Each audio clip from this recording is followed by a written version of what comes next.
The Supreme Court has sentenced KYOUNG-SIM, the wife of former Justice Minister Cho Guk, to 4 years in prison for academic fraud. The final verdict comes more than 2 years after a probe was launched into Cho and his family. Former Dongyang University professor KYOUNG-SIM was initially indicted for academic fraud and dubious private equity investments. Like the lower courts, the Supreme Court found the wife of former Justice Minister Cho Guk guilty of most charges and sentenced her to 4 years in jail.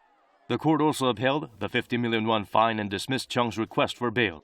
The final verdict comes 2 years and 5 months after the probe was launched. Chung faced 15 charges including obstruction of duty, document fabrication, and violation of the Capital Market Act.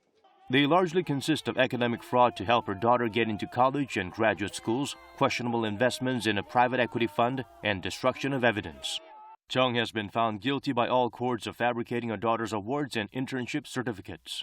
She was found guilty of obstruction of college admission duties by letting her daughter apply to the SNU and Busan National University graduate schools of medicine using forged documents. She was found guilty of having others conceal evidence.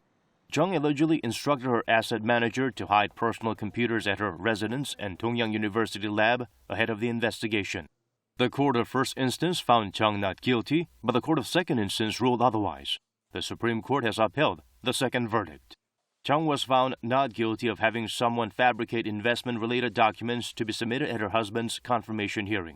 She has been acquitted of all the charges related to the embezzlement of the private equity fund. The former Dongyang University professor had been found guilty of some of them by the court of first instance, including the accusation that she traded stocks using confidential information of a battery manufacturing company.